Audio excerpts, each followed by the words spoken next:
I never thought at 60 I'd still be fighting for a place at my own family's table. 38 years I spent trying to earn their approval, serving their Sunday dinners, organising their charity events, and listening to their barely veiled comments about my humble beginnings, even after Calvin died, even after I'd proven myself time and again. Marjorie Hayes still looked at me like I was tracking mud through her pristine world. What none of them knew was that the rest of they couldn't stop praising Magnolia Table, the place they called absolutely divine and the heart of our community, belonged to me. How would they react when they discovered that the woman they'd spent decades looking down on had built something they couldn't help but love? Before we jump back in, tell us where you're tuning in from, and if this story touches you, make sure you're subscribed because tomorrow I've saved something extra special for you. The morning light filtered through the lace curtains of my kitchen window, casting familiar patterns across the worn wooden table where I'd eaten breakfast alone for the past 3 years. I wrapped my hands around my coffee mug, the same blue-rimmed one Calvin had bought me for our first anniversary, and watched the steam rise like morning prayers. At 60, I'd learned that solitude wasn't the enemy I'd once feared it to be. My house sat on Maple Street, a modest story that Calvin and I had bought when Eli was just a baby. The Hayes family had never quite understood why we chose this neighbourhood instead of the stately homes on Peachtree where Calvin's siblings lived. It's so ordinary, Marjorie had said the first time she visited, her eyes scanning our simple front porch and small garden with barely concealed disappointment. But I love this house. Every creaking floorboard told a story, every scuff on the wall marked a memory. The kitchen was my sanctuary, with its original 1950s tile backsplash, and the cast iron skillet that had belonged to my grandmother, Ruby. It was here that I'd first learned to cook, standing on a wooden stool beside her as she taught me the secrets of cornbread and collard greens. The phone rang, interrupting my reverie. I knew before answering that it would be Rachel, my daughter-in-law and the only member of the Hayes family who'd ever treated me like I truly belonged. "Morning, Lenora." Rachel's voice was warm but slightly hurried. "I hope I'm not calling too early. You know better than that, honey. I've been up since 5. Right, of course. Listen, I wanted to run something by you. We're planning a surprise dinner for Grandmother Hayes' 85th birthday next month, and I was hoping you could help with the organising." I set down my coffee, already knowing where this conversation was headed. Rachel was sweet, but she was still learning the family dynamics that I'd navigated for nearly 4 decades. "What did you have in mind?" "Well, we want it to be really special, maybe somewhere elegant, but not too fancy, you know? A place that feels authentic and southern." "Oh." Her voice brightened with sudden inspiration. "Have you ever been to Magnolia Table? It's that adorable restaurant downtown. Everyone's been raving about it lately." My heart did a little skip, the way it always did when someone mentioned my restaurant without knowing it was mine. "I've heard good things about it," I said carefully. "Marjorie went there with her bridge club last month and hasn't stopped talking about it. She said the food was transcendent. You know how she gets with her vocabulary when she's impressed." Apparently, the atmosphere was perfect too, all southern charm, but elevated somehow. I smiled, remembering that particular afternoon I'd watched from the kitchen as Marjorie and her 3 bridge partners Dolores, Catherine, and Margaret had settled into the corner booth beneath the vintage chandelier I'd found at an estate sale in Savannah. They'd ordered the fried green tomatoes with remoulade, the shrimp and grits, and the peach cobbler, and I'd felt a quiet satisfaction watching their expressions change from skeptical to surprised to genuinely delighted. She really enjoyed it. I asked, "Enjoyed it?" "Lenora, she's been telling everyone about it. You know how she is about restaurants usually. Nothing lives up to her standards. But this place apparently does everything right. Traditional southern cooking, but refined, impeccable service, beautiful presentation. She even liked the decor, which you know is saying something. I did know. Marjorie Hayes had opinions about everything, from the proper way to fold napkins to the appropriate shade of white for church gloves. Her approval wasn't given lightly or often, especially not to establishments she hadn't thoroughly investigated first. The only problem, Rachel continued, is that it's become so popular. They're booking out weeks in advance. I called yesterday, and they said they might have something available, but I'd need to call back and speak to the owner directly. Apparently, she sometimes makes exceptions for special occasions. I asked, though I knew the answer, yes, isn't that wonderful? A woman-owned business, and clearly thriving. The hostess I spoke to said the owner is incredible hands-on, but not intrusive, knows every regular customer by name, and has this way of making everyone feel special. She sounds like exactly the kind of person I'd love to meet. A warmth spread through my chest, the kind that came from being seen and appreciated, even from a distance. For 3 years, I'd poured my heart into Magnolia Table, transforming my grandmother's recipes into something that honored the past while embracing the present.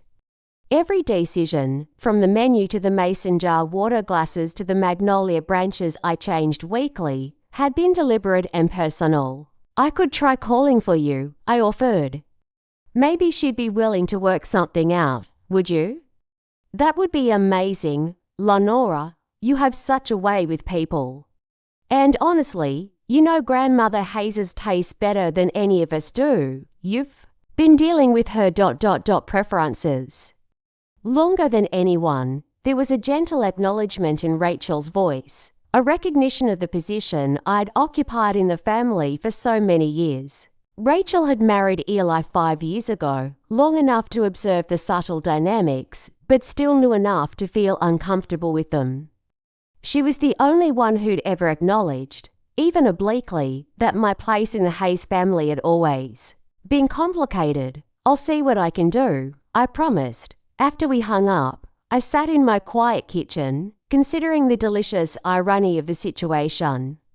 For years, the Hayes family had treated me like I wasn't quite good enough, wasn't quite sophisticated enough, wasn't quite enough of anything to truly belong in their world. And now they were planning to celebrate their matriarch at the restaurant I'd built from nothing, desperate to secure a table at the establishment that represented everything I'd always been, but they'd never bothered to see. I thought about Ruby, my grandmother, who'd raised me after my parents died in a car accident when I was 7. She'd owned a small cafe in rural Georgia, a place where black and white customers had to enter through separate doors during segregation, but where her cooking was so exceptional that it transcended the ugly divisions of the time.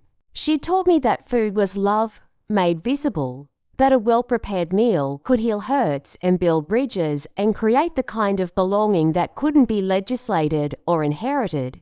You got something special in your hands, baby girl, she used to tell me as I helped her knead biscuit dough on Sunday mornings.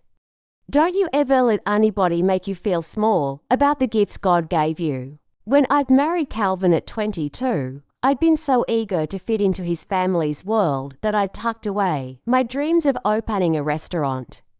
The Hayes family didn't work. They volunteered and hosted and maintained their position in society. For 38 years, I'd played the role they'd written for me, the grateful recipient of their grudging acceptance, always trying to prove I deserved to be there. But after Calvin died, after the shock of losing him had worn off and the reality of my new independence had settled in, I'd remembered Ruby's words. I'd taken my small inheritance, combined it with years of careful savings, and bought the old Sinclair building on Main Street. It had taken every penny I had and a loan that scared me sleepless for months.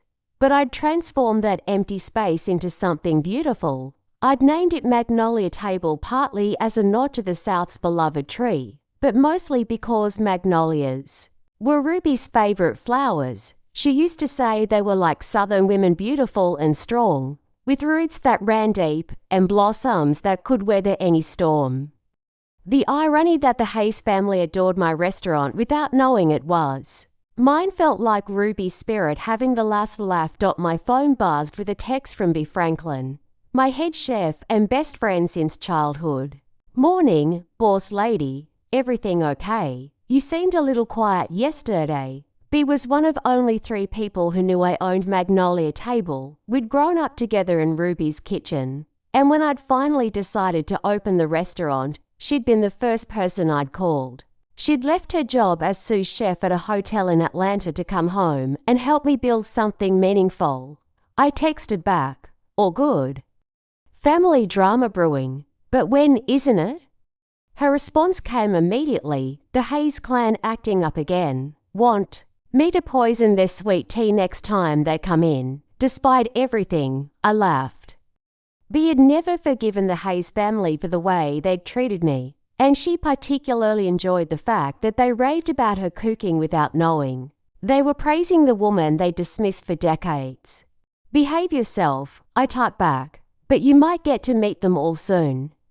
Rachel wants to book the restaurant for Marjorie's birthday dinner. Oh, this is going to be good. Please tell me you're going to be there when they realize who owns the place. We'll see, I replied, though my heart was already racing at the thought. I finished my coffee and began my morning routine, the same one I'd followed for 3 years since opening the restaurant. First, I'd drive to the farmer's market to select the freshest ingredients for the day's specials. Then I'd head to Magnolia Table to prep for the lunch service, working alongside B and our small but dedicated staff. The drive to the market took me through the heart of our small town, past the courthouse square where Confederate and civil rights monuments stood in uneasy proximity, past the Presbyterian church where Calvin's funeral had been held, past the library where I'd spent countless hours researching recipes and restaurant management in the months before opening Magnolia Table. At the market, I moved through the familiar routine of selecting produce, chatting with vendors who'd become friends, and planning the day's menu based on what looked best. Today, the early summer tomatoes were perfect. The corn was sweet and tender, and Mrs. Patterson had fresh herbs that made my mouth water just looking at them. You feeding the whole town again today, Lenora? Asked Jim Patterson, Mrs. Patterson's son who ran the vegetable stand. Just trying to do my grandmother proud, I replied, the same answer I gave every week. Well, you sure are. That restaurant of yours is the talk of the county. My mama says she's never tasted better cornbread in her life. I smiled and paid for my purchases, loading the bags into my car with the same satisfaction I'd felt every morning for 3 years. This was my world, built with my own hands and my own vision, sustained by my own hard work, and the recipes Ruby had passed down to me. Driving to the restaurant, I thought about the conversation with Rachel and the strange twist of fate that was about to unfold. The Hayes family was about to discover that the woman they'd spent decades overlooking had created something they couldn't help but love. The question was, how would they react when they realized that their own judgment had been so fundamentally wrong? As I pulled into the small parking lot behind Magnolia Table, I felt that familiar surge of pride and belonging. This place was mine in a way that the Hayes family had never been, despite 38 years of marriage and membership.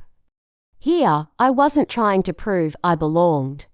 I simply did. The call came on a Tuesday afternoon while I was in the restaurant's kitchen, testing a new recipe for lavender honey chicken that had been inspired by a conversation with one of our regular customers.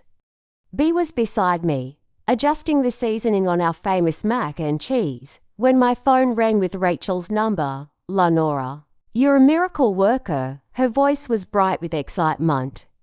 I don't know what you said to them, but Magnolia Table just called me back. They can accommodate our party of 12 for Grandmother Hayes' birthday dinner. Saturday evening, the 23rd. I set down my wooden spoon and tried to keep my voice steady. That's wonderful, honey. I'm sure it'll be a lovely evening. The Woman I spoke with, I think it was the owner, was so gracious. She said she'd personally oversee the dinner and make sure everything was perfect.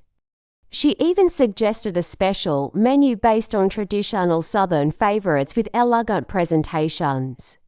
I'm so relieved. Lenora, you know how important this is too. The family, I did know. Marjorie Hayes' birthday celebrations were legendary events, planned months in advance and executed with military precision. The fact that Rachel had been entrusted with organising this one was both an honour and a tremendous responsibility. As the newest member of the family, she was still proving herself worthy of such trust. Who all will be attending? I asked, though. I suspected I already knew the answer. The whole family, of course. Grandmother Hayes, Uncle Robert, and Aunt Patricia, Cousin James and his wife, Susan, Eli and me, and you. Oh, and we're including little Sarah. She's finally old enough for grown-up family dinners. 12 people total. My heart began to race. The whole family meant everyone who mattered in the Hayes dynasty, all the people who'd spent years making me feel like an outsider at my own family gatherings. Uncle Robert, who still called me Calvin's wife despite 3 years of widowhood. Aunt Patricia, who'd never quite forgiven me for not producing more grandchildren for the family line. Cousin James, who'd inherited the family law practice and treated me with polite condescension whenever we spoke. That sounds perfect, I managed to say. I'm sure everyone will be impressed. I hope so. You know how particular Grandmother Hayes can be about restaurants, but from everything I've heard, this place is exactly what she loves: elegant but not pretentious, traditional but refined. The owner apparently has exquisite taste. After we hung up, I stood in my kitchen, surrounded by the familiar smells of herbs and spices, trying to process what had just happened. In 3 weeks, the entire Hayes family would gather in my restaurant, completely unaware that they were celebrating in the establishment I'd built from nothing. They'd praise the food I'd created, admire the atmosphere I'd designed, and compliment the service I'd trained my staff to provide, all while continuing to see me as the woman who'd never quite measured up to their standards. What's got you looking like you've seen a ghost? Be asked, studying my expression with the intuition of a 40-year friendship. I told her about the phone call, watching her eyes widen with disbelief and then narrow with something that looked suspiciously like anticipation. Oh, honey, she said slowly, this is going to be something else. The whole Hayes family, here, praising your food and not knowing it's yours. It's like something out of a movie, I know. I can't decide if I should laugh or run screaming. B wiped her hands on her apron and leaned against the prep counter. What are you going to do? You could always conveniently be out of town that weekend. The thought had occurred to me, but even as I considered it, I knew I wouldn't run. I'd spent too many years being invisible, too many years allowing other people to define my worth. This felt like something I needed to face, though I wasn't sure yet what facing it would look like. I don't know, I admitted. Part of me wants to see their faces when they realize who owns this place. But another part of me thinks maybe it's better to let them enjoy their dinner in ignorance. Lenora Hayes, B said, using my full name the way she had when we were children, and she wanted to make a point. You've spent 3 years building something beautiful here. You've created a place that brings joy to people, that employs 12 local residents, that's become the heart of this community. And you did it all while those people were busy looking down their noses at you. Don't you think it's time they knew what you're really capable of? I understood what she was saying, but the situation felt more complicated than simple vindication. The Hayes family's approval had mattered to me for so long that I wasn't sure how I'd react to finally receiving it, especially if it came only after they discovered my success. That evening, I drove home through streets that had become as familiar as my own heartbeat. Our town had a population of just under 8,000, The kind of place where everyone knew everyone else's business and 3 generations might shop at the same grocery store. It was also the kind of place where reputation mattered deeply, where family names carried weight, and where a woman like me with no family money, no college degree, and no prestigious pedigree might spend decades feeling like an outsider. But as I drove past the courthouse square, past the shops and cafes that had welcomed Magnolia Table as a worthy addition to the community, I realized that I'd built something here that transcended the Hayes family's opinion of me. I'd created my own place in this town, my own reputation, my own worth-dotted home. I poured myself a glass of sweet tea and sat on my front porch swing, the same one where Calvin and I used to sit on summer evenings, planning our future and dreaming of the day when we travel and see the world beyond this small town. He'd been a good man, gentle and loving, but he'd never understood my restaurant dreams. "Why would you want to work so hard when you don't have to?" He'd asked whenever I mentioned wanting to open a cafe. Now, sitting alone on that same swing, I realized that the question revealed something fundamental about the differences between us. Calvin had seen work as something to be avoided if possible, a necessary burden for those without family money to sustain them. But for me, work, especially the work of cooking and creating and building something meaningful, had always been a form of expression, a way of making my mark on the world. My phone buzzed with a text from Eli. "Mom, Rachel told me about grandmother's birthday dinner. Thanks for helping with the restaurant reservation." I know how important this is to her. I stared at the message for a long time before responding. Eli was my only child, born after 3 miscarriages that had left me grateful for his existence and protective of his place in the Hayes family hierarchy. He looked like Calvin, but had inherited my practical nature and my tendency toward quiet observation. In recent years, especially since his father's death, he'd begun to see me more clearly, to recognize that I'd made sacrifices he hadn't understood as a child. Happy to help, I texted back, looking forward to celebrating with everyone. It wasn't entirely true, but it wasn't entirely false either. I was looking forward to something, though I wasn't sure yet what it would be. The next few weeks passed in a blur of preparation and anticipation. At the restaurant, we planned a special menu that showcased our best dishes while honoring Marjorie's preferences for traditional Southern cuisine. I found myself paying extra attention to details I normally would have trusted to my capable staff, testing and retesting recipes, adjusting seasonings, making sure every element would be perfect. "You're making yourself crazy," he observed one afternoon as I rearranged the flowers in the dining room for the 3rd time. "It's not like you're cooking for the Queen of England, isn't I?"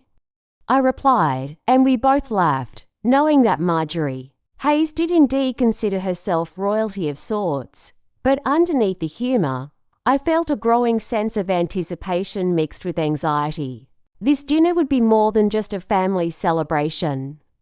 It would be a moment of truth that had been building for decades. The question wasn't whether the Hayes family would discover I owned the restaurant given my small staff and intimate dining room that seemed inevitable. The question was how they'd react when they did. 3 days before the dinner, I was at home reviewing the final menu when my doorbell rang. I opened it to find Marjorie Hayes standing on my front porch, dressed in her usual uniform of pearls, pressed slacks, and a cardigan despite the summer heat. "Marjorie," I said, unable to hide my surprise, "what brings you by?" "I wanted to speak with you about Saturday evening," she said, stepping past me into my living room without waiting for an invitation.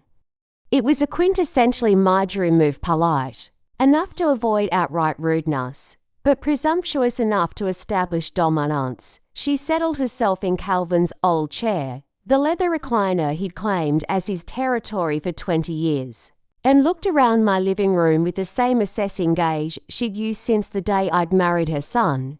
I understand you're instrumental in securing our reservation at Magnolia Table, she continued. I wanted to thank you for that, and to share some thoughts about the evening. I perched on the edge of my sofa, feeling suddenly like a guest in my own home. Of course, what's on your mind? This dinner is quite important to me, Lenora. It's not often that our entire family gathers for such an occasion, and I want everything to be perfect. I've eaten at Magnolia Table several times now, and while the food is exceptional, I want to ensure that the service and atmosphere are appropriate for our celebration. She paused, and I could see her choosing her words carefully. I know you mean well, dear, but sometimes your background makes it difficult for you to understand the expectations of an occasion like this. I thought perhaps we should discuss the proper way to interact with the restaurant staff to ensure that our evening reflects well on the family. The words hit me like a physical blow, even though I should have expected them. After all these years, Marjorie still saw fit to instruct me on proper behaviour, still assumed that my background made me inherently unsuitable for polite society.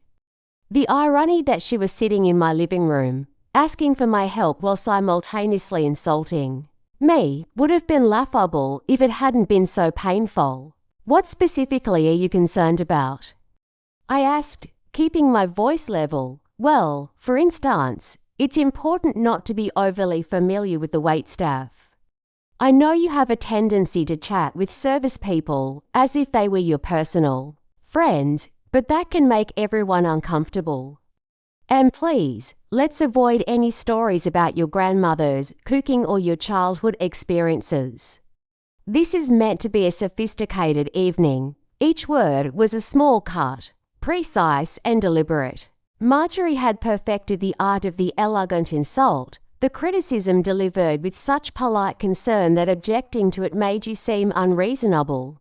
I'll keep that in mind, I said quietly. She smiled, the satisfied expression of someone who'd successfully completed an unpleasant but necessary task. I know you will, dear. You've always been so accommodating. After she left, I sat in my living room for a long time, feeling the familiar weight of inadequacy settle over me like a heavy blanket. For 38 years, I'd endured these conversations, these gentle corrections and polite reminders of my place in the Hayes family hierarchy. I'd swallowed my pride, bitten my tongue, and smiled through countless small humiliations because I thought that was the price of belonging. Telling and preparing this story took us a lot of time. So if you are enjoying it, subscribe to our channel. It means a lot to us. Now back to the story. But as I sat there, surrounded by the home I'd built and the life I'd created, I realized something had changed.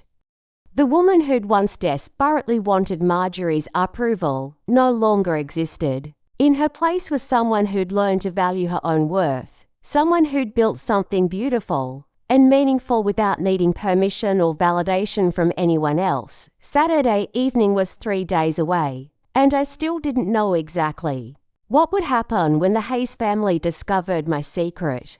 But I knew one thing for certain. I was done apologizing for who I was. The morning of the dinner, I woke before dawn with a strange mixture of nervousness and anticipation coursing through my veins. I'd barely slept, my mind cycling through dozens of possible scenarios for how the evening might unfold. Would they be impressed, embarrassed, angry that I'd kept the secret for so long? Or would they find some way to diminish my achievement, to make it seem smaller and less significant than it was?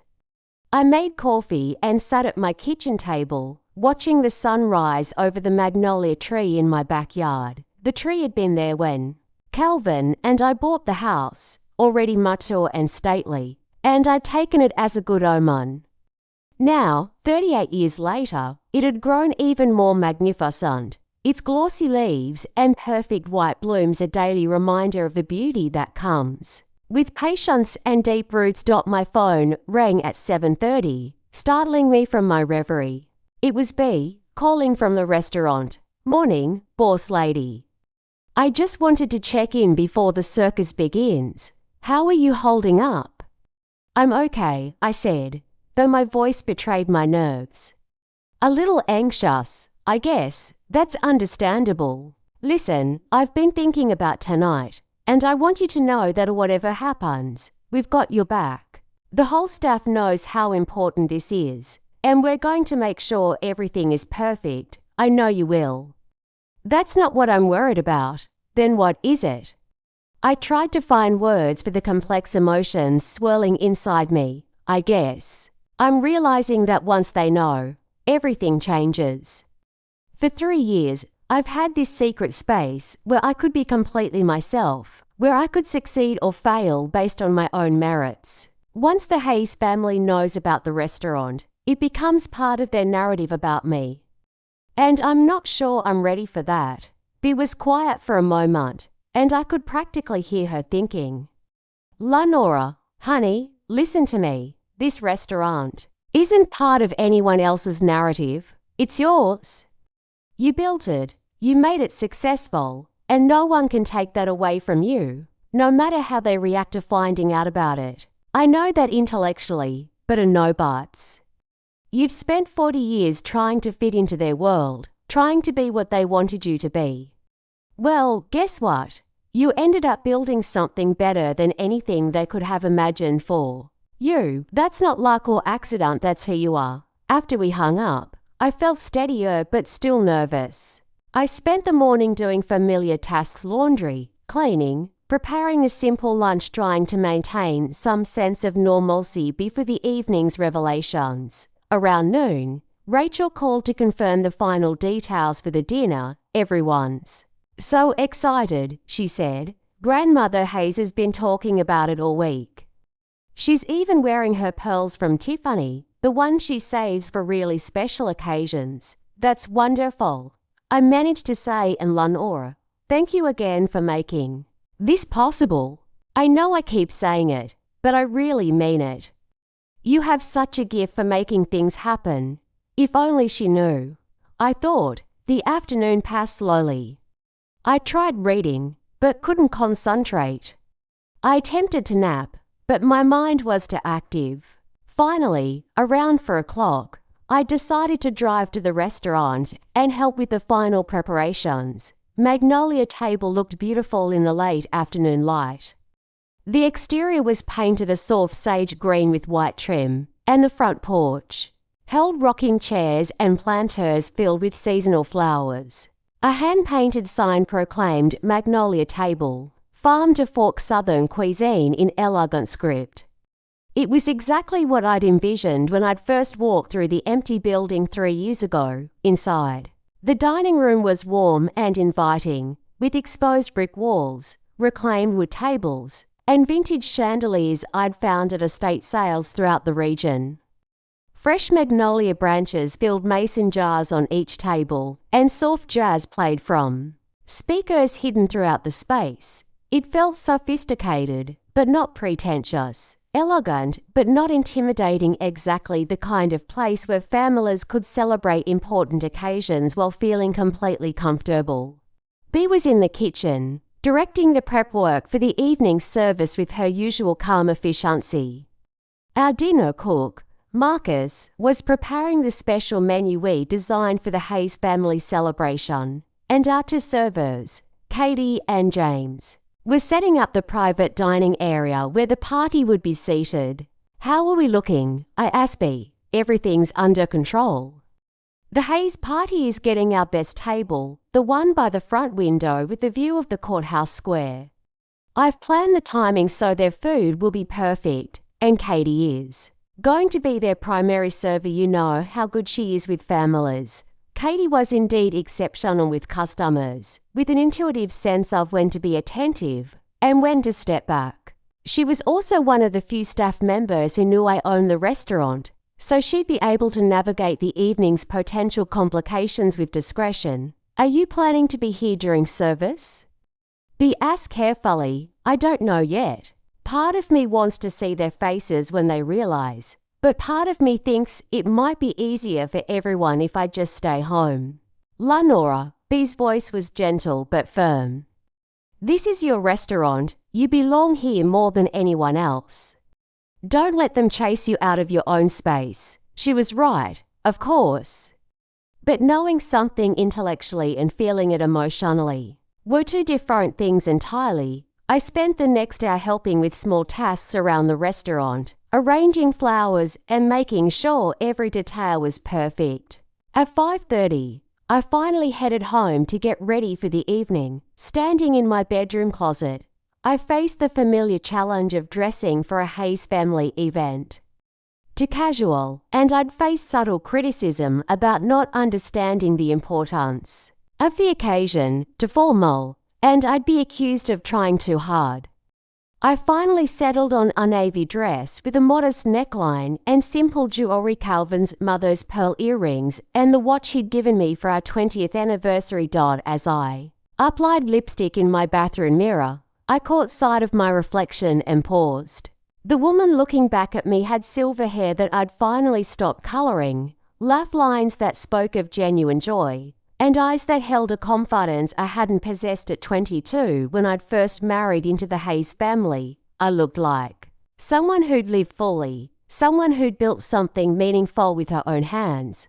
I arrived at the restaurant at 6:45, 15 minutes before the Hayes family's 7 o'clock reservation. The evening service was just beginning, and the dining room hummed with quiet conversation and the gentle clink of silverware against china.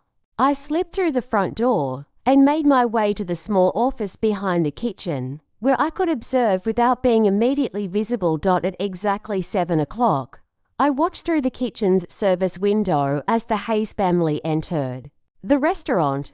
Marjorie led the procession, dressed in a silk blouse and her famous pearls, surveying the dining room with the practiced eye of someone accustomed to evaluating social situations. Behind her came the rest of the family, Uncle Robert and Aunt Patricia, Cousin James and his wife Susan, Eli and Rachel, and 10-year-old Sarah, Eli's niece, who was considered mature enough for such an important family dinner. Katie greeted them at the hostess stand with professional warmth, and I watched as she led them to their table by the front window. Even from a distance, I could see Marjorie's subtle nod of approval as she took in the restaurant's atmosphere. The soft lighting, the fresh flowers, the gentle jazz playing in the background. It was exactly the kind of elegant but comfortable setting she preferred. "They look impressed," Bea said quietly, appearing beside me at the service window. "So far, so good," I agreed, though my heart was beating fast enough that I wondered if she could hear it. I watched as the family settled into their seats, studying menus and making appreciative comments about the restaurant's decor. Rachel was pointing out details to Eli, and I could see her excitement at having successfully organised such a perfect venue for the celebration. Marjorie was examining the menu with the concentrated attention she brought to all important decisions, while Uncle Robert was already asking Katie questions about the wine list. It was surreal, watching them exist in my space without knowing it was mine. They looked comfortable and happy, more relaxed than I'd seen them at family gatherings in my own home. Here, in my restaurant, they weren't performing their roles as Hayes family members. They were simply people enjoying a nice dinner together. "The irony is almost too much," I murmured to Bea. "What do you mean?" "Look at them. They're more at ease here than they've ever been around me. In my own restaurant, they're finally relaxed and happy. It's like they needed to be separated from their idea of who I am in order to appreciate something I created." Bea squeezed my shoulder. "That says more about them than it does about you." Katie returned to the kitchen to place their drink orders, and I listened as she relayed their initial impressions. "They're absolutely loving it," she reported. "The older woman, a Mrs. Hayes," I supplied. "Right, Mrs. Hayes." She complimented the flowers and asked about the history of the building. "And the younger woman, Rachel, she's taking pictures and saying she wants to bring friends here." They seem really happy. Over the next hour, I watched the dinner unfold like a carefully choreographed performance. The Hayes family worked there Way through the menu I designed specifically for them: she crab soup, fried green tomatoes with comeback sauce, shrimp and grits with anvil sausage, and slow-roasted pork tenderloin with bourbon glaze. For dessert, we'd prepared individual peach cobblers with vanilla bean ice cream, served in small cast-iron skillets that always delighted customers. With each course, I could see their appreciation growing. Marjorie, who was notoriously difficult to please, was visibly enjoying her meal, even going so far as to ask Katie about specific ingredients and preparation methods. Uncle Robert, a man who considered himself a serious wine enthusiast, was praising our carefully curated selection of regional vintages. Rachel was already planning return visits, and even little Sarah was eating with enthusiasm unusual for a child her age. "They're having the time of their lives," Bea observed. "Look at Mrs. Hayes. I don't think I've ever seen her smile that much." It was true. Marjorie looked genuinely happy, relaxed in a way that I rarely witnessed at family gatherings. She was holding court at the head of the table, regaling the family with stories about her youth while savouring every bite of her dinner.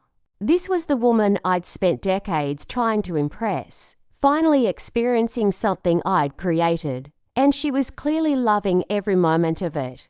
But there was something bittersweet about watching from the sidelines. For years, I'd dreamed of seeing that expression of pure enjoyment on Marjorie's face, of being the one to bring her that kind of happiness. Now it was happening, but she didn't know I was responsible for it. The joy was real, but the recognition wasn't. At 8:30, disaster struck. Marcus, our dinner cook, sliced his hand while preparing an order for another table. It wasn't serious enough to require emergency medical attention, but it was deep enough that he couldn't continue working, and we were in the middle of our busiest evening service. "I can handle the remaining hors d'oeuvres," Bea said. But I could see the stress in her face. We had 6 other tables in addition to the Hayes family, and managing both the kitchen and the Hayes celebration alone would be overwhelming. "I'll help," I said, already reaching for an apron. "Lenora, are you sure?" "They'll see you." I paused, considering. In the kitchen, I'd be visible through the service window, but not necessarily obvious. I could help with the cooking while staying somewhat in the background. It wasn't ideal, but it was better than letting the evening fall apart. "I'll be careful," I promised. For the next hour, I worked alongside Bea, falling back into the rhythm of professional cooking that felt as natural as breathing. We managed to keep up with the hors d'oeuvres while ensuring that the Hayes family's dinner continued seamlessly. I stayed focused on the food, letting muscle memory guide me through the familiar motions of sorting, seasoning, and plating. But at 9:15, as I was putting the finishing touches on their dessert course, I heard a voice that made my blood freeze. "Excuse me," Marjorie was saying to Katie. "I'd like to compliment the chef personally. The meal has been absolutely extraordinary." My hands went still over the dessert plates, the vanilla bean ice cream beginning to melt as I processed what I'd just heard. Through the service window, I could see Marjorie standing beside their table, her pearls catching the light from the chandelier above. She looked determined, the way she always did when she'd made a decision she considered important. "Of course, Mrs. Hayes," Katie replied smoothly. "I'll see if the chef is available." Katie hurried back to the kitchen, her eyes wide with panic as she realized the implications of the request. Bea and I exchanged glances, both understanding that the moment of truth had arrived far sooner than either of us had anticipated. "What do you want to do?" Bea whispered urgently. I looked down at myself, chef's apron over my navy dress, my hair slightly disheveled from the heat of the kitchen, my hands still dusted with flour from the biscuits I'd been preparing for tomorrow's service. This wasn't how I'd imagined the reveal happening. I'd pictured myself composed and dignified, not caught in the middle of emergency cooking duty, asterisk. But perhaps that was fitting. This was who I really was, not the woman in pearls sitting primly at family dinners, but the one with flour on her hands and fire in her belly, building something beautiful from nothing. Tell Mrs. Hayes I'll be. Right out, I said to Katie. Big grabbed my arm gently. You sure about this? I nodded, untying my apron with hands that were steadier than I'd expected. It's time. I walked through the kitchen doors into the dining room, my heart pounding, but my step sure. The conversation at the Hayes table continued for a moment before Rachel noticed me approaching and nudged Eli with her elbow. One by one, the family members turned to look at me, their expressions shifting from polite expectation to confusion, to something approaching shock. Marjorie was the last to turn around, and when she did, her face went through a series of expressions I'd never seen before. First confusion, then recognition, then something that might have been disbelief. Lenora, she said, her voice uncertain for perhaps the first time since I'd known her. Hello, Marjorie, I replied, my voice calm despite the chaos in my chest.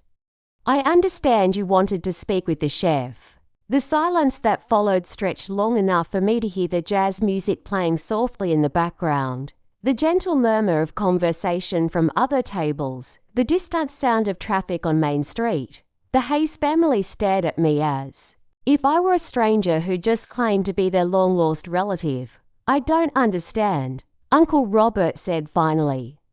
Lenora, what are you doing here? Did they call you to translate or something? The comment was so typical of Robert's assumptions about my role in the family that I almost smiled. Even faced with evidence to the contrary, he couldn't imagine that I might belong in this space as anything other than a helpful intermediary. Actually, I said, looking directly at Marjorie, I own this restaurant. I'm the chef you wanted to. Compliment, the words hung in the air like smoke from a snuff candle.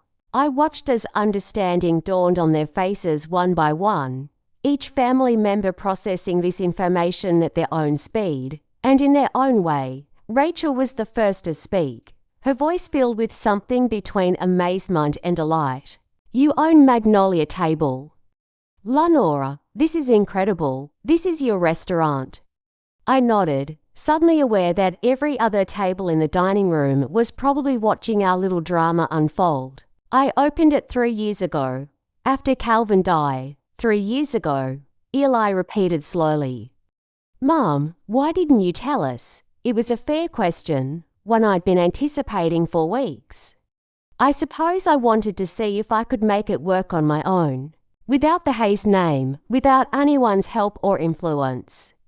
I wanted to know if I was capable of building something meaningful with just my own hands and my own ideas. Marjorie had been silent through this exchange, but now she spoke, her voice carrying a strange tone I couldn't quite identify.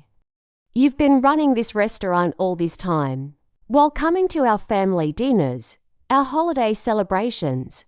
She stopped, perhaps realizing what she was about to say while pretending to be the person you thought I was. I finished gently. Yes, I suppose I have been. Aunt Patricia leaned forward, her brows drawn together in the expression she wore when she was trying to solve a particularly challenging crossword puzzle. But Lenora, dear, how did you manage to? I mean, where did you get the money to start a restaurant? These things must cost a fortune. The question revealed so much about their assumptions regarding my financial situation. They'd never bothered to learn that I'd worked part-time jobs throughout my marriage, saving money carefully for decades.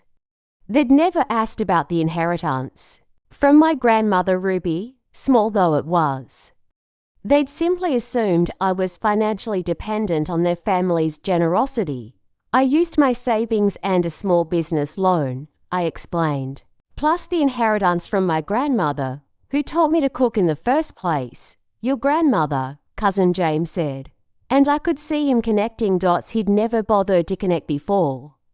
The one who owned that little cafe you mentioned, once or twice, Ruby's place, I confirmed. She ran it for 40 years, through segregation and integration, through economic hardships and social change. She taught me that good food can bring people together, that hospitality is a form of love, and that there's dignity in honest work. I could see them processing this information, trying to reconcile the woman they thought they knew with the one standing before them. The Hayes family had always prided themselves on their ability to read people, to understand social situations, to navigate complex relationships with grace and insight. But they'd fundamentally misunderstood me for decades. The food tonight, Marjorie said slowly, those were your recipes. Some of them came from Ruby, others I developed myself over the years. The shrimp and grits recipe, for instance, I've been perfecting that since I was 25 years old. Marjorie's face had gone pale beneath her carefully applied makeup. That shrimp and grits was the best I've ever had. I told everyone at Bridge Club that it was restaurant quality, that whoever was cooking it had real talent. Thank you, I said simply. The conversation was interrupted by Katie, who approached our table with professional discretion. I'm sorry to interrupt, but we have other guests waiting to place their hors d'oeuvres. Would you like me to bring you some coffee while you continue your conversation? Yes, please, Rachel said quickly. Coffee for everyone. She looked around the table, taking charge in the way she did when family situations became complicated. And please, don't let us keep you from your other customers. We can sit here as long as we need to. After Katie left, an uncomfortable silence settled over the table. I remained standing, uncertain whether I should sit down or excuse myself back to the kitchen. The family seemed equally unsure about what should happen next. Finally, Eli cleared his throat. Mom, this is amazing. I mean, look at this place. It's beautiful, the food is incredible, and everyone in town talks about it like it's something really special. I'm so proud of you. His words hit me harder than I'd expected. Eli had always been supportive, but this was the first time I'd heard genuine admiration in his voice when he talked about something I'd accomplished. For 38 years, he'd seen me primarily as his mother, Calvin's wife, the woman who managed their household and attended their family events. Now, for the first time, he was seeing me as an individual with my own talents and achievements. Why didn't you tell me? He continued, I would have been supportive. I would have helped however I could. I know you would have, I said. But I needed to do this myself. I needed to know that I could. Uncle Robert was shaking his head slowly, still struggling to process the information.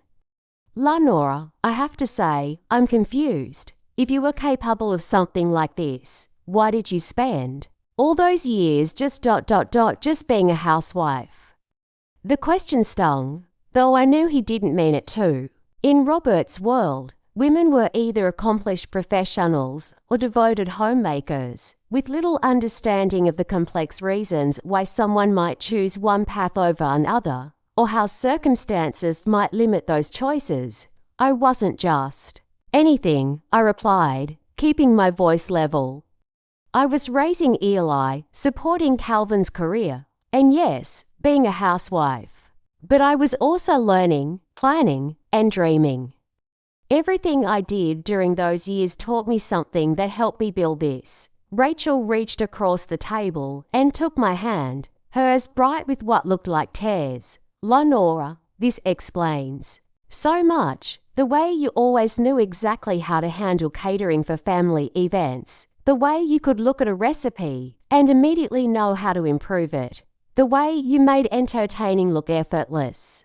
You were already a professional, we just didn't recognize it. Her words were kind, but they also highlighted something that had been bothering me for years. The Hayes family had enjoyed the benefits of my skills and knowledge without ever acknowledging them as real expertise. They'd eaten my cooking, praised my event planning, and relied on my judgment about food and hospitality, but they'd never considered that these might be professional-level talents rather than just feminine intuition. Marjorie had been quiet through this exchange, but now she spoke again. her voice carrying a weight I'd never heard before. "Lenora, I owe you an apology." The words were so unexpected that I almost didn't believe I'd heard them correctly. In 38 years of knowing Marjorie Hayes, I'd never heard her apologize to anyone for anything. "I don't think," I began, but she held up her hand. "No. Let me finish. I've been wrong about you. Terribly, completely wrong. I thought I understood who you were, what you were capable of, what you brought to our family. But I was looking at you through my own narrow ideas about what constituted worth and accomplishment." She gestured around the restaurant, taking in the warm lighting, the satisfied customers, the professional service happening seamlessly around us. "This place is extraordinary. The food, the atmosphere, the attention to detail, it's exactly what I value in a dining establishment. And you created it all." I could see the effort it was costing her to say these words, to admit that her judgment had been so fundamentally flawed.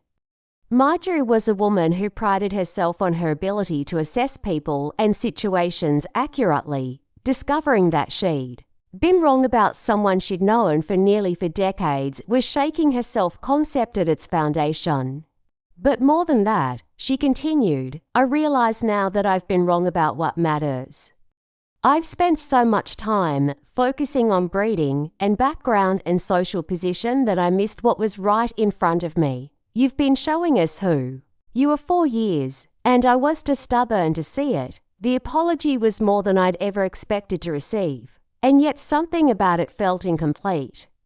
It was focused on my hidden talents, my secret achievements, as if I only deserved respect because I'd proven myself capable of success they could recognize and appreciate.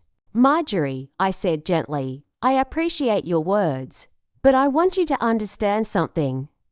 I didn't become worthy of respect tonight when you discovered I owned this restaurant.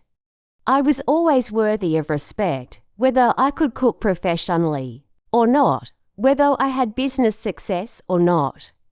The woman who sat at your family dinners all those years, who listened to your stories and helped with your events and tried to fit into your world, she deserved better than the tolerance you gave her." The silence that followed was different from the others, heavier, more thoughtful. I could see each family member processing not just the revelation about the restaurant, but the larger questions it raised about how they'd treated me and why. Little Sarah, who'd been quietly listening to the adult conversation with wide eyes, suddenly spoke up. "Aunt Lenora, does this mean you're famous?" "Like, in the food world, despite everything," I smiled. Trust a child to cut through the complexity and ask the question that mattered to her. "I don't know about famous, sweetheart, but I'm proud of what I've built here. Can I tell my friends that my great-aunt owns the best restaurant in town?" "If you'd like to," I said, realizing that this was perhaps the first time any member of the Hayes family had expressed pride in something I'd accomplished. The evening continued for another hour, with conversation that was more honest and substantive than any we'd had in decades. They asked questions about the restaurant, about my plans for the future, about the recipes and the business decisions and the dozens of daily challenges that came with running a successful establishment. For the first time, they seemed genuinely interested in my thoughts and opinions, rather than simply tolerating my presence. But underneath the newfound respect and curiosity, I could sense something else, a kind of uncertainty about how this revelation would change our relationships going forward. For nearly 40 years, we'd all played roles in a family drama where I was the grateful outsider trying to prove myself worthy of inclusion. Now those roles no longer made sense, and none of us was quite sure what would replace them. 3 days after the birthday dinner, I was at the restaurant preparing for the lunch service when Katie approached me with a concerned expression. "Lenora, there's a woman here to see you. She said she's from Southern Living magazine and that she's been trying to reach you." My heart skipped a beat.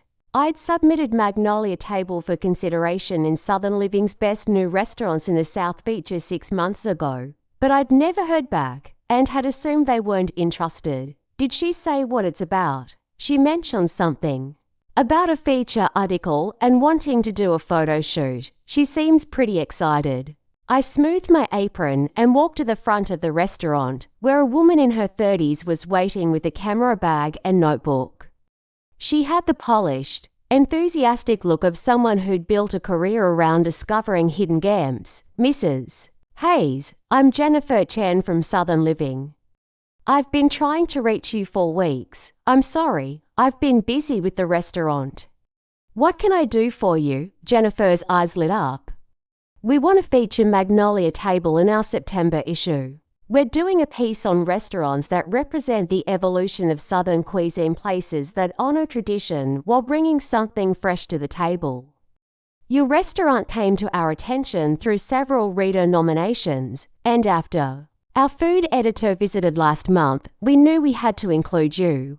I felt like someone had knocked the wind out of me. Southern Living wants to feature my restaurant. Not just feature it, we want to make it the centerpiece of the article. The food, the atmosphere, the story behind it, all, it's exactly what our readers are looking for. Would you be available for an interview this afternoon? We'd also like to schedule a photo shoot for next week. After Jennifer left with plans to return later for the interview, I found myself sitting in my empty dining room, trying to process what had just happened. A feature in Southern Living magazine would change everything. It would bring national attention to Magnolia Table, likely increase business exponentially, and establish my reputation far beyond our small town. But it would also mean the end of any anonymity I'd maintained about owning the restaurant. The Hayes family now knew, but the rest of our community still thought of me as Calvin's widow, not as a successful restaurateur. A magazine feature would change all of that permanently. I was still sitting there when Bea emerged from the kitchen, wiping her hands on a dish towel. You look like someone just told you that you won the lottery and your house burned down at the same time, she observed. I told her about Jennifer's visit, watching her expression shift from disbelief to excitement to something approaching panic. Lenora, this is huge. This could put Magnolia Table on the map. Do you realize what this means for business? I know, I'm thrilled, but I'm also terrified. Everything's going to change. Change how? I tried to put my concerns into words. For 3 years, this place has been my sanctuary. I could come here and be completely myself, away from all the expectations and judgments that followed me everywhere else. But if we're featured in Southern Living, that privacy disappears. Everyone will know not just that I own the restaurant, but that I've achieved something significant. I won't be able to be invisible anymore, be sat down across from me. Her expression thoughtful. Honey, is being invisible really what you want? Because from where I'm sitting, you've built something extraordinary here. Why wouldn't you want the whole world to know about it? Before I could answer, the front door chimed, and I looked up to see Marjorie Hayes entering the restaurant. She was alone, which was unusual. Marjorie rarely went anywhere without at least one companion to witness her activities. Lenora, she said, approaching our table with her purse clutched tightly in her hands. I was hoping I could speak with you privately. Bea excused herself diplomatically, leaving Marjorie and me alone in the quiet dining room.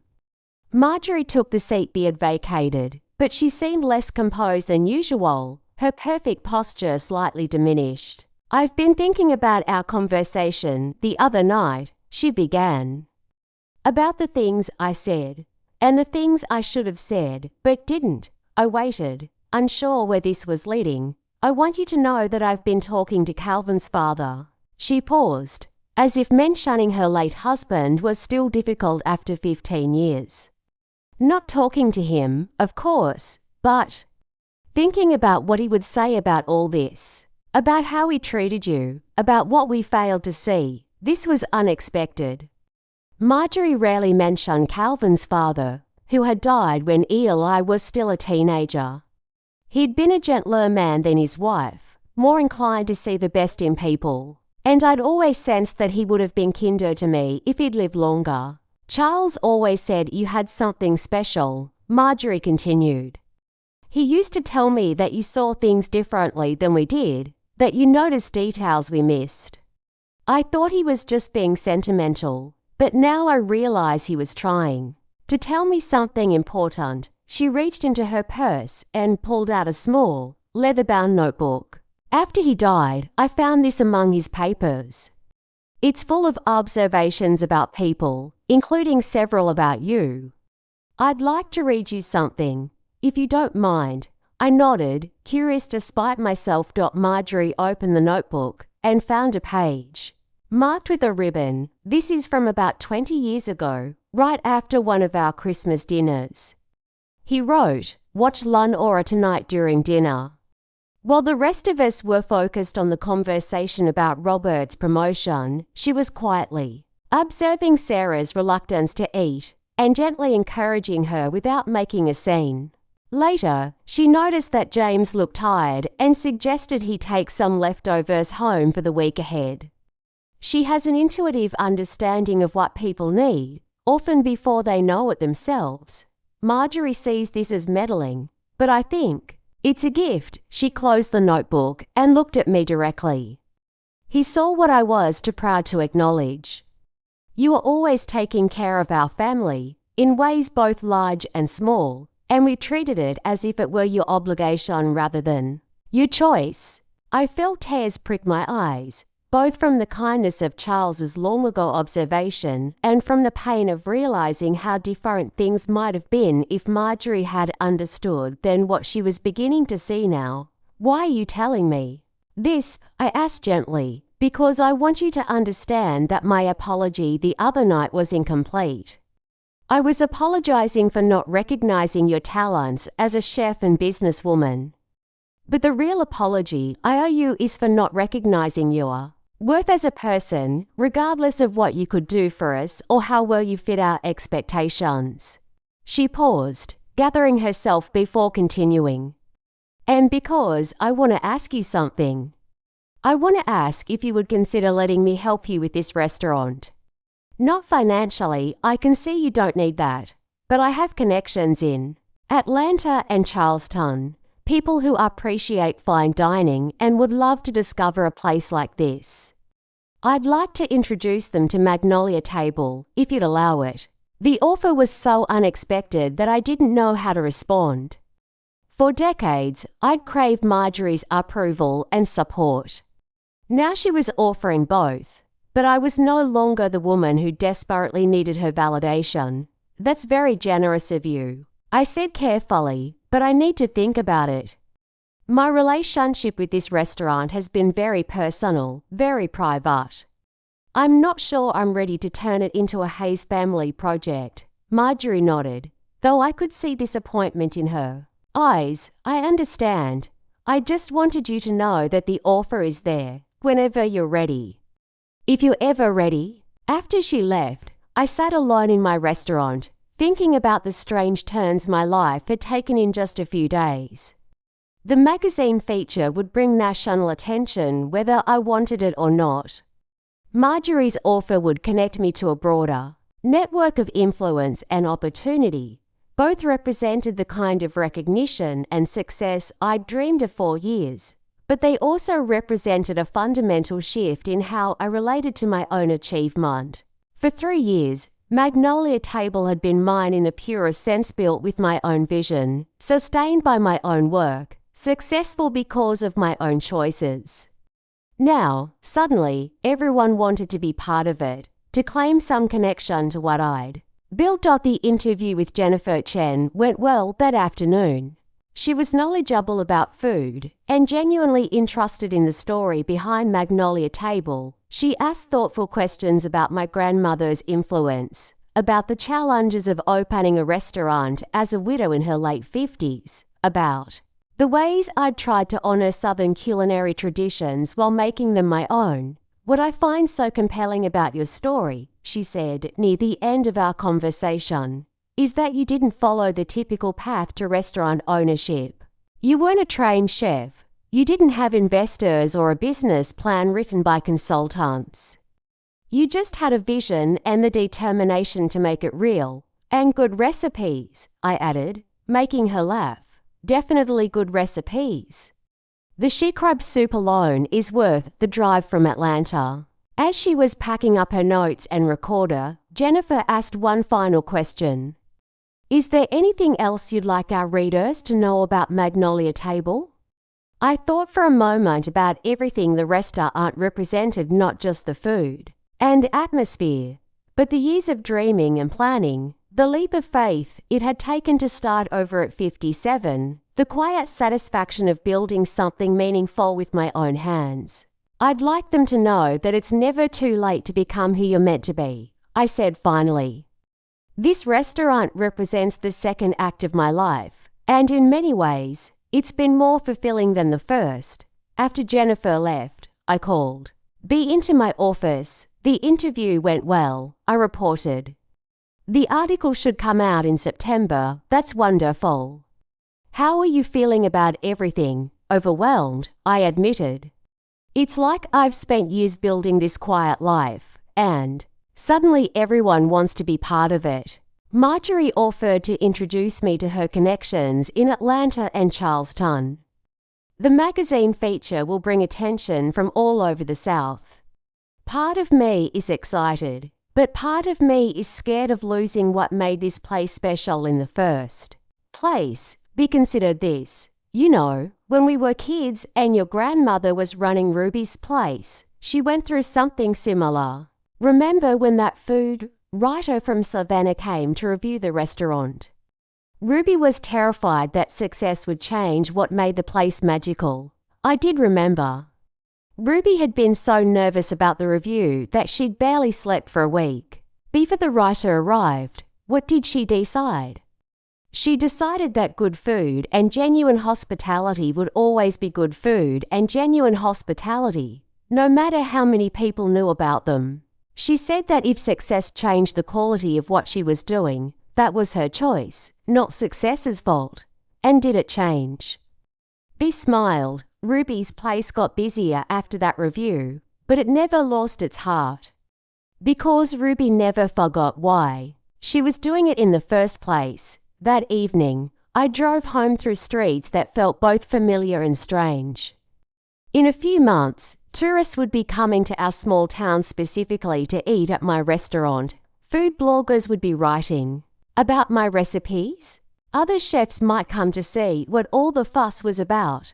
The woman who'd spent 38 years trying to prove she belonged in the Hayes family had accidentally built something that belonged to everyone who appreciated good food and genuine hospitality. It was ironic, really, in trying to find my place in one exclusive world. I'd created an inclusive world of my own. But with that realization came another, more unsettling truth. The Hayes family's sudden interest in supporting Magnolia Table felt less like genuine enthusiasm and more like an attempt to claim credit for something they'd had no part in creating. Marjorie's offer to introduce me to her connections was generous, but it also carried the implication that my success needed her endorsement to be complete. For the first time since opening the restaurant, I found myself questioning not whether I could succeed, but whether I could succeed on my own terms while managing everyone else's expectations about what my success should look like. The weeks leading up to the Southern Living photo shoot passed in a blur of preparation and unexpected visitors. Word had somehow leaked about the upcoming feature, and suddenly everyone in town wanted to share their connection to Magnolia Table. Former customers reminded me of conversations we'd had months ago. Local business owners suggested collaborations they'd never mentioned before. Even people I barely knew stopped me at the grocery store to tell me how proud they were of my success. It was gratifying, but also overwhelming. For 3 years, I'd operated in relative anonymity, known to my customers, but not defined by my restaurant in their minds.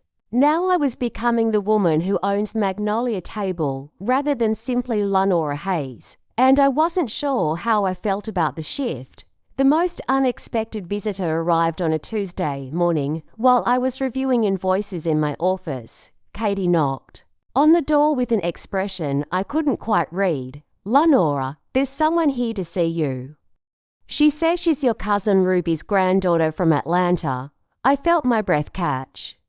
Ruby had one granddaughter, Maya, who I hadn't seen since Ruby's funeral 15 years ago.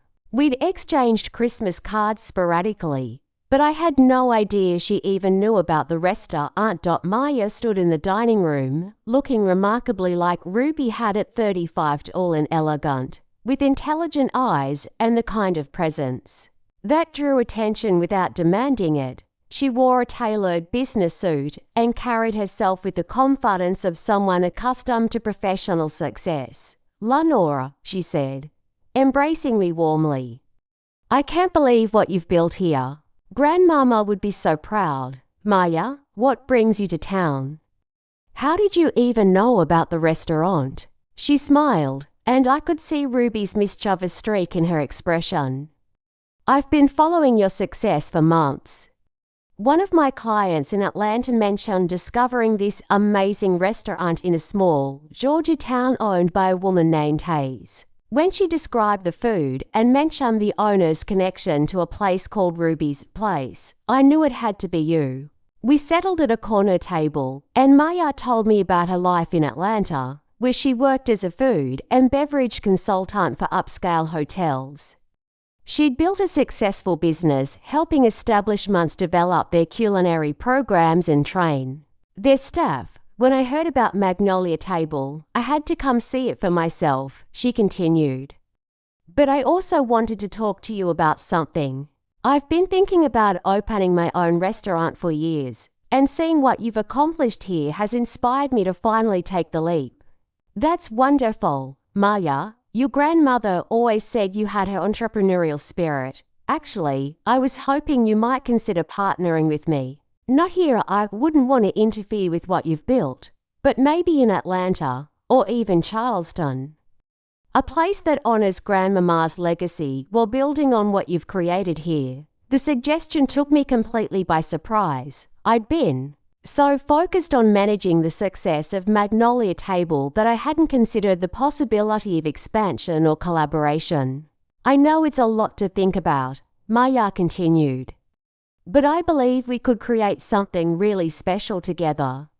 You have the culinary vision and the operational experience, and I have the business connections and industry knowledge. We could build something that honors our family's tradition while reaching a much broader audience."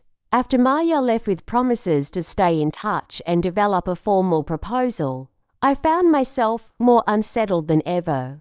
First, Marjorie's offer to introduce me to her network.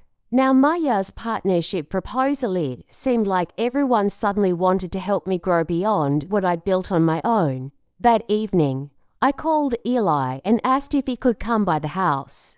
I needed to talk through these new opportunities with someone who knew me well, but wasn't emotionally invested in any particular outcome. Eli arrived with a bottle of wine and the patient expression he wore when he knew his mother needed to work through something complicated. We sat on the front porch as the sun set over my magnolia tree, cicadas beginning their evening chorus. "I feel like I'm at a crossroads," I told him. 3 weeks ago, I was running a successful local restaurant that made me happy and provided a good living. Now I have opportunities I never imagined: magazine features, potential partnerships, connections to markets I never thought I could reach, but I'm not sure any of it is what I actually want. Eli sipped his wine thoughtfully. "What are you afraid of?" "I'm afraid of losing what made this special in the first place. I'm afraid of becoming so focused on growth and opportunity that I forget why I started the restaurant. And honestly, I'm afraid of letting other people's visions for my success override my own, including Grandmother Hayes." I nodded. Her offer to help is generous, but it feels like another version of what's always happened with your father's family. They ignored what I was doing until it became successful enough to interest them, and now they want to be part of it.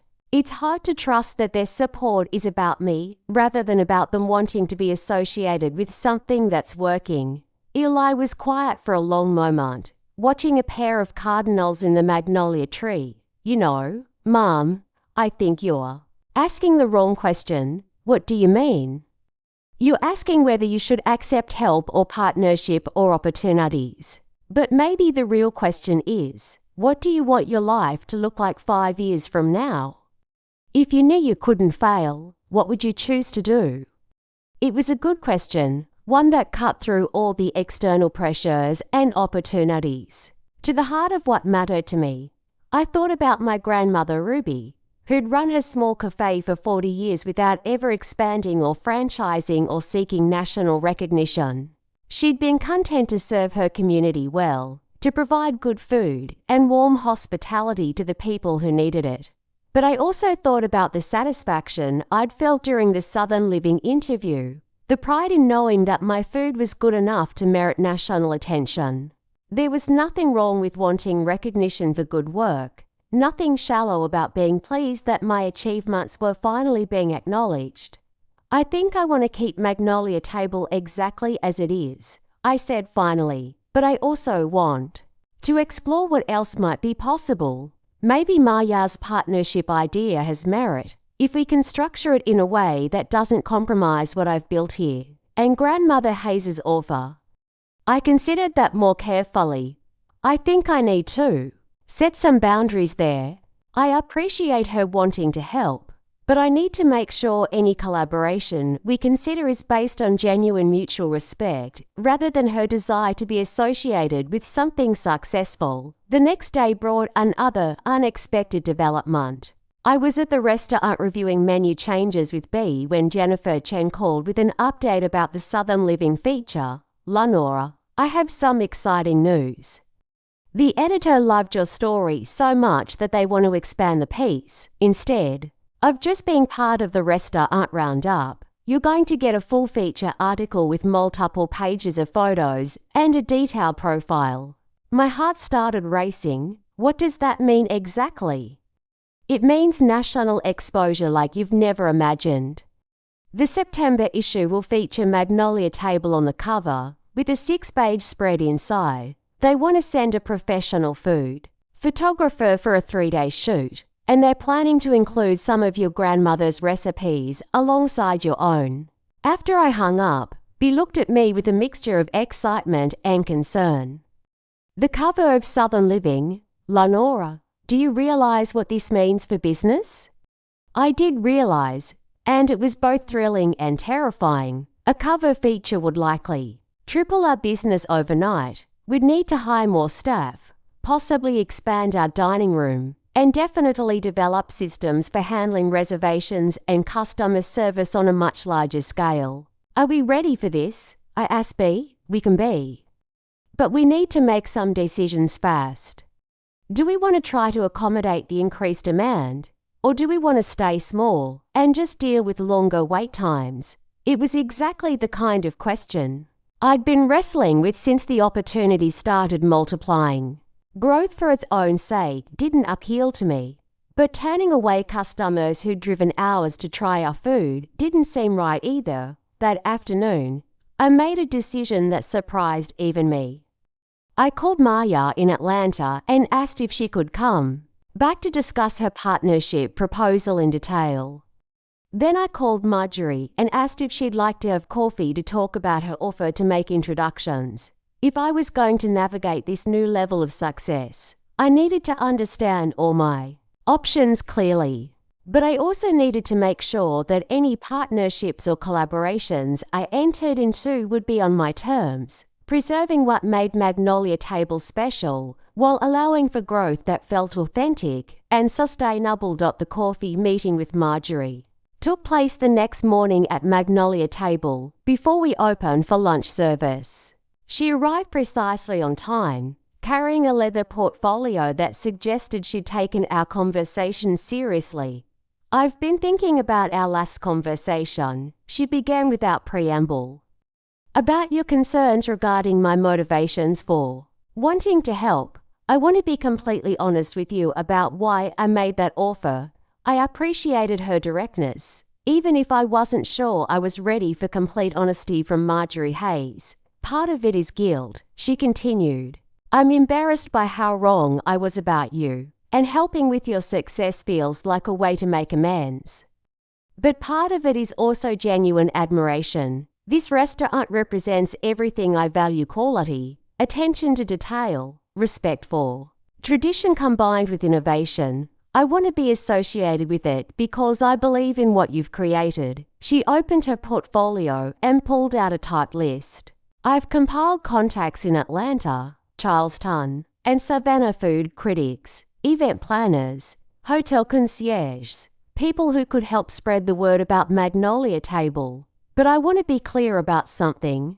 These introductions would be yours to manage however you see fit. I'm not asking to be involved in your business decisions or to have any formal role in the restaurant's operations. I studied the list, recognizing several names I'd seen in food magazines and newspapers. The connections were impressive, and they could indeed help build awareness of the restaurant beyond our immediate region. What would you want in return? I asked. Marjorie looked surprised by the question. Nothing. I want the satisfaction of knowing I helped someone I respect achieve the recognition she deserves, and perhaps the opportunity to redeem myself for the years I wasted not seeing what was right in front of me. Double quotes. Her answer felt genuine, but I still needed time to consider it carefully. Let me think about this, Marjorie. I appreciate the offer, and I'll give you an answer soon. That evening, Maya returned from Atlanta with a detailed proposal for their potential partnership. We spent 3 hours going through financial projections, market analysis, and operational plans for a second location. Her vision was compelling: a larger restaurant in Atlanta's Virginia Highland neighborhood, featuring an expanded version of our menu alongside dishes that honored Ruby's original recipes. I see this as a way to honor our family's culinary legacy, while building something sustainable for the future, Maya explained. Grandmama always said that good food was meant to be shared, not hoarded. This would be a way to share your gifts with a much broader audience. The proposal was well researched and financially sound. Maya had identified funding sources, scouted potential locations, and even developed a staffing plan. But more importantly, she'd structured the partnership in a way that would allow me to maintain full control over the original Magnolia Table while we collaborated on the new location. You'd be the executive chef and creative director for both locations, she said. I'd handle the business operations and marketing. We'd split ownership 50-50, but all decisions about food and hospitality would be yours to make. As I reviewed her proposal that night, I realized that for the first time in weeks, I felt excited rather than overwhelmed by a new opportunity. Maya's vision honored what I'd built, while offering a path for growth that felt authentic to my values and goals. But I also realized that accepting her partnership would mean committing to a level of professional success I'd never imagined for myself. It would mean stepping fully into my identity as a chef and restaurateur, leaving behind any remaining traces of the woman who'd spent decades trying to fit into someone else's definition of worthiness. The photo shoot for Southern Living was scheduled for the following week, and I knew that everything would change after the magazine hit newsstands. The question was whether I wanted to guide that change myself or simply react to it as it happened. The morning of the Southern Living photo shoot dawned clear and humid, with the kind of August heat that made the air shimmer like liquid. I arrived at Magnolia Table at 5:30, 2 hours before the photographers were scheduled to begin, needing time to prepare both the restaurant and myself for what would likely be the most important day in its 3-year history. The photography team arrived at 7:30 sharp, Jennifer Chen with her notebook and encouraging smile, a food stylist named Marcus who immediately began rearranging every plate and garnish with microscopic precision. and a photographer named Sarah whose assistant wheeled in cases of lighting equipment that seemed elaborate enough to illuminate a small stadium. "We want to capture the authentic spirit of this place," Sarah explained as she surveyed the dining room with a professional eye. "The magazine loves the story successful widow starts over with family recipes and builds something extraordinary. But we need the photos to show that this isn't just a nice local restaurant. This is a destination." For the next 8 hours, I watched my restaurant transform into something that was both exactly itself and somehow more than itself. The photographers captured every detail with loving precision, the morning light streaming through lace curtains, onto the worn wooden tables, Bee's hands kneading biscuit dough with the confidence of decades of practice, steam rising from a cast-iron skillet of perfect cornbread, the satisfied expression on a customer's face as she tasted our famous shrimp and grits. They photographed me in my kitchen, surrounded by the tools and ingredients that had become extensions of my own hands. They captured me arranging magnolia branches in mason jars, explaining our menu to first-time visitors, and laughing with Bee over some shared memory from our childhood. In every shot, I looked like someone who belonged exactly where she was, someone who'd found her perfect place in the world. But the most powerful moment came in the afternoon, when Jennifer asked me to recreate one of Ruby's original recipes for the camera. I chose her cornbread, the same recipe I'd been making since I was 7 years old, the one that had launched my dreams of someday having my own kitchen dot as I mixed the batter cornmeal, buttermilk, eggs, and the secret touch of honey that Ruby had never written down but always included. I felt her presence in the kitchen with me, not in any supernatural sense, but in the confidence of my movements, the certainty that this simple combination of ingredients would produce something that nourished both body and soul. "Tell me about your grandmother," Jennifer said as I poured the batter into a well-seasoned cast-iron skillet. "Ruby believed that cooking was an act of love," I said, sliding the pan into the oven. "She used to say that when you feed someone, you're not just giving them sustenance, you're offering them a place at your table, a moment of comfort, a connection to something larger than themselves. Is that what you're doing here?" I considered the question while Sarah's camera captured the golden cornbread emerging from the oven, perfect and fragrant. "I think I'm offering people the same thing Ruby offered me, a sense of belonging, a feeling that they're valued and welcome exactly as they are." As I said the words, I realized they applied to more than just my customers. For 3 years, I'd been creating a place where I belonged exactly as I was, without having to prove my worth or adapt myself to someone else's expectations. Magnolia Table wasn't just my business. It was my declaration of independence. The photo shoot ended at 4 o'clock, with promises that the article would run in the September issue and be available online even earlier. Jennifer hugged me goodbye and assured me that the feature would be everything we'd hoped for. "This is going to change your life," she said. "Are you ready for that?" "I hope so," I replied, though I wasn't entirely sure what being ready would look like. That evening, after the restaurant closed and the photographers had packed their equipment, I sat alone in my dining room with a glass of sweet tea and tried to process everything that had happened. In a few weeks, thousands of people across the South would read about Magnolia Table, see photos of my kitchen and my food, learn about my journey from dismissed daughter-in-law to successful restaurant owner. The thought was both exhilarating and overwhelming, but more than that, it felt like a completion of something that had begun decades ago in Ruby's kitchen, when a little girl first learned that creating something beautiful and nourishing was its own form of power. My phone rang, interrupting my reverie. It was Eli, calling from his house across town. "Mom, I heard about the photo shoot today. How did it go?" "Better than I expected." They seemed genuinely enthusiastic about the restaurant and the story behind it. "I'm so proud of you, you know." "That, right." His words hit me harder than I'd expected. For years, I'd craved acknowledgement from the Hayes family for my contributions and achievements. But hearing genuine pride in my son's voice meant more than any external recognition could. "Thank you, honey. That means everything to me. Listen, Rachel and I were talking, and we wanted to ask you something. Would you consider catering our anniversary party next month? We know you're going to be busy with all the attention from the magazine, but it would mean a lot to us to have your food at our celebration." The request was simple, but it represented something profound: my own family asking me to contribute my professional skills to their important moments, not because they felt obligated to include me, but because they genuinely valued what I could offer. "I'd be honored," I said. After we hung up, I called Maya in Atlanta to give her my answer about the partnership proposal. "I've decided I'd like to move forward," I told her.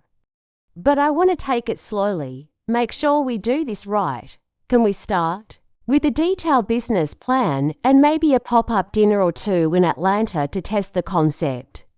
Maya's excitement was audible through the phone. "Absolutely, this is going to be incredible, Lenora. We're going to build something that honors Grandmama's legacy while creating opportunities neither of us could achieve alone." Finally, I called Marjorie to accept her offer to make introductions to her network, with specific conditions about how those relationships would be managed and maintained. "I appreciate your offer," I told her, "and I'd like to accept it, with the understanding that any professional relationships that develop will be mine to maintain independently." "Of course," Marjorie replied. "I just want to help open doors. What you do once they're open is entirely up to you." There was something different in her voice, a respect I'd never heard before. It occurred to me that our relationship had fundamentally shifted, not because I'd proven myself worthy of her approval, but because I'd stopped needing it. Over the next few days, word of the Southern Living feature began to spread through town. People stopped me at the grocery store to express their excitement. The mayor called to congratulate me on bringing positive attention to our community, and several local business owners reached out to discuss collaboration opportunities. But the most meaningful response came from an unexpected source. I was at the restaurant on Friday afternoon when Katie told me that a group of women wanted to speak with me. I emerged from the kitchen to find 5 black women ranging in age from their 40s to their 70s, all dressed as if they were attending church. The oldest woman stepped forward and introduced herself as Dorothy Williams, Ruby's former neighbor and longtime friend. "We wanted to come by and tell you how proud we are of what you've accomplished here," Dorothy said. "Your grandmother talked about you all the time, about how you understood what she was trying to teach you about cooking and hospitality. She always said you'd do something special with those lessons someday." The woman beside her nodded. "Ruby used to say that good food could bridge any divide, bring any two people together if they approach the table with open hearts. Looking at what you've built here, I think she was right." We talked for 20 minutes about Ruby, about the legacy of her restaurant, about the ways food and hospitality could create community across all kinds of boundaries. When they left, Dorothy handed me a small wrapped package. "This belonged to your grandmother," she said. "I've been keeping it for the right time to pass it along." Inside the package was Ruby's original recipe book, handwritten in her careful script, with notes and modifications spanning for decades of cooking. Some of the recipes I recognized from my childhood, others were completely new to me. But all of them carried her voice, her wisdom, her understanding that cooking was indeed an act of love. That evening, I sat in my kitchen at home, reading through Ruby's recipes and thinking about the journey that had brought me to this moment. Tomorrow, advance copies of the Southern Living issue would arrive, and my life as a local restaurateur would officially end. In its place would be something larger and more public, with opportunities and challenges I could barely imagine. But tonight, I was simply Lenora Hayes, granddaughter of Ruby Franklin, keeper of family recipes and family wisdom, woman who'd learned That the most important belonging is the kind you create for yourself, I opened my laptop and began typing an email to Maya, outlining my thoughts for our partnership and my vision for how we could honor Ruby's legacy while building something entirely new. Then I drafted a response to Marjorie's list of contacts, accepting some introductions while politely declining others. Finally, I wrote a short message to Jennifer Chen, thanking her for her sensitive treatment of my story and expressing my gratitude for the opportunity to share Magnolia Table with a broader audience. Each email felt like a step forward into an uncertain but exciting future. For the first time in my life, I was choosing my path based on my own values and dreams rather than other people's expectations or limitations. It was terrifying and exhilarating. In equal measure, as I closed my laptop and prepared for bed, I felt a deep sense of completion. Not the completion that comes from finishing something, but the completion that comes from finally becoming who you're always meant to be. Tomorrow would bring new challenges and opportunities. But tonight, I was exactly where I belonged. 6 months after the Southern Living feature appeared on newsstands across the South, I found myself standing in the kitchen of our new Atlanta location, watching Maya put the finishing touches on a dinner service that had been booked solid for 3 months in advance. The magazine article had indeed changed everything, but not in the ways I'd feared. The original Magnolia Table had evolved rather than simply expanded.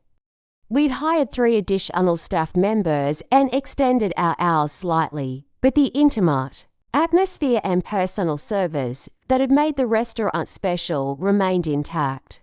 Instead of trying to accommodate every tourist who wanted to visit, we'd implemented a reservation system that allowed us to maintain quality while serving more guests. More importantly, the success had given me the confidence to pursue opportunities that truly excited me, rather than simply accepting every offer that came my way. The Atlanta location, which we'd named Ruby's Table in honor of my grandmother, featured an expanded menu that included both my signature dishes and recreations of Ruby's original recipes. It had become exactly what Maya and I had envisioned, a place that honored our family's culinary legacy while introducing it to a new generation of diners. Dinner service is wrapping up. Maya called from the pass, where she was reviewing the evening's numbers with our manager. We had 2 food bloggers and a restaurant critic from Atlanta magazine, plus a party of 12 celebrating their book club's anniversary. Everyone seemed thrilled. I smiled, finishing the prep work for tomorrow's lunch special, spring version of Ruby's famous vegetable soup that incorporated fresh peas and herbs from local farms. Working in both locations had taught me that success didn't have to mean losing the personal touch that made cooking meaningful.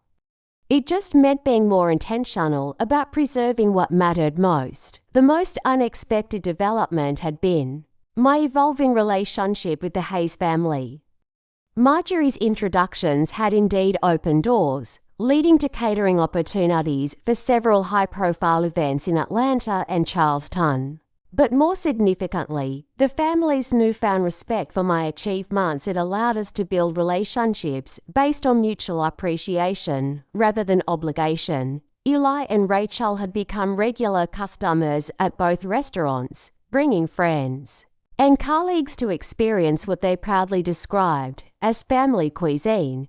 Even Uncle Robert and Aunt Patricia had visited Ruby's Table during a trip to Atlanta, pronouncing the food exceptional and asking detailed questions about my expansion plans. But the most meaningful change had been with Marjorie herself. Our monthly coffee meetings had evolved into genuine conversations about food, family, and the challenges of building something lasting in a rapidly changing world.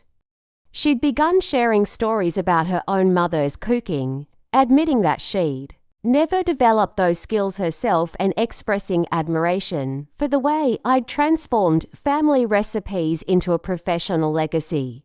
I spent so many years thinking that accomplishment had to look a certain way, she told me during our most recent conversation. I thought success meant having the right education, the right connections, the right background. I never understood that real accomplishment comes from taking what you have and making something beautiful with it. Tonight, as I cleaned my knives and prepared to close the Atlanta kitchen, I reflected on how much had changed since that evening when the Hayes family had unknowingly celebrated in my restaurant. The magazine feature had brought national recognition, leading to cookbook opportunities and invitations to food festivals that I'd only dreamed of attending. But the most satisfying success was simpler and more personal. I'd learned that belonging wasn't something other people could grant or withhold. It was something I could create for myself and then share with others. Every customer who felt welcomed at Magnolia Table, every staff member who took pride in their work, every food lover who discovered a new favorite dish, was part of a community I'd built by simply being authentic to my own values and vision. My phone buzzed with a text from B, who was closing the original location in our hometown. Quiet night tonight, but we had 3 separate proposals at dinner. I think your cornbread is becoming legendary for romance, I laughed, remembering similar messages from our early days, when a single engagement at one of our tables had felt like a special blessing. Now we average several proposals a month, and I'd learned to keep champagne chilled for such occasions. The drive home to my small town took me through Georgia countryside that looked exactly as it had when I'd first moved there as a young bride. But I saw it differently now, not as a place where I'd tried to fit in, but as a place where I'd eventually learn to flourish. The highway signs announcing our town's population and founding date now included a small addendum, home of Magnolia Table, featured in Southern Living magazine. At home, I poured myself a glass of wine and sat on my front porch swing, watching the magnolia tree that had witnessed so many changes in my life. Tomorrow I would drive to Savannah for a food festival where Ruby's Table was participating alongside some of the South's most prestigious restaurants. Next week, I'd be interviewed for a cookbook that would feature recipes from women entrepreneurs across the region. But tonight, I was simply grateful for the quiet satisfaction of a day's work well done, the knowledge that I'd spent my time creating something meaningful, and the peace that came from finally understanding that my worth had never been dependent on anyone else's recognition. My phone rang, and I saw Eli's name on the screen. "Hey, Mom, how was service in Atlanta tonight?" "Wonderful. Maya and I are really hitting our stride with the menu there. How are things with you and Rachel?" "Good, actually. That's why I'm calling.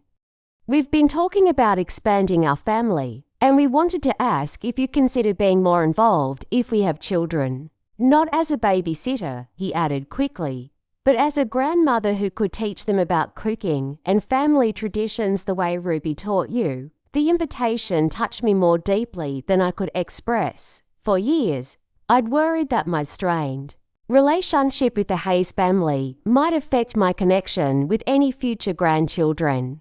The thought that Eli and Rachel actively wanted me to share my knowledge and traditions with their children felt like the ultimate acceptance. "I would love that more than anything," I said. "We figured you would. Rachel especially wants any daughters. We might have to learn that they can build whatever life they want for themselves, regardless of what other people think they should do." After we hung up, I sat in the gathering darkness, thinking about the lessons I might someday pass on to grandchildren who would grow up in a world where women's achievements were celebrated rather than questioned, where family recipes were honored as valuable cultural inheritance, where the idea of starting over at 60 wouldn't seem remarkable or brave, but simply practical and wise. Inside the house, I opened Ruby's recipe book to a page I'd bookmarked weeks ago, her instructions for teaching children to cook. Her handwriting was faded, but still legible. "Start with simple things that taste good. Let them make mistakes. Tell them stories while you work. Remember that you're not just teaching them to cook, you are teaching them that they can create something from nothing, that they can nourish the people they love, that they have everything they need inside themselves to make their corner of the world a little bit better. I closed the book and smiled, imagining myself 20 years from now, standing in one of my restaurant kitchens with a small grandchild on a step stool beside me, flour on both our faces, teaching the next generation that good food and love are the same thing served on different plates. The magazine feature had made me famous in food circles. The restaurant expansion had made me financially successful. The recognition from the Hayes family had validated decades of feeling overlooked and undervalued. But the real victory was quieter and more personal. I'd learned to value myself not for what I could prove to others, but for what I could create and share and build. I discovered that the belonging I'd spent decades seeking from the Hayes family was nothing compared to the belonging I could create for myself and offer to others. As I turned off the porch light and headed inside to prepare for another day of cooking and creating and welcoming people to my table, I felt the deep satisfaction that comes from living a life that's authentically your own. The woman who'd once apologized for her humble beginnings had learned to celebrate them as the foundation of everything meaningful she'd built. Tomorrow would bring new challenges and opportunities, new customers to welcome and new dishes to perfect. But tonight, I was exactly who I'd always been meant to be. Ruby's granddaughter, Eli's mother, the woman who understood that the best kind of success is the kind that makes room for others to flourish alongside you. I'd spent 40 years trying to earn my place at someone else's table. In the end, I'd built my own table instead, one with room for everyone, seasoned with love, and served with the quiet confidence that comes from finally knowing your own worth. Outside, the magnolia tree rustled in the evening breeze, its white blossoms glowing like stars in the darkness, beautiful and strong, and exactly where they belonged. Up next, we have two more incredible stories that are waiting for you. Just click the image you want to watch, and it will take you there. If you enjoyed this video, make sure to subscribe. It would mean a lot.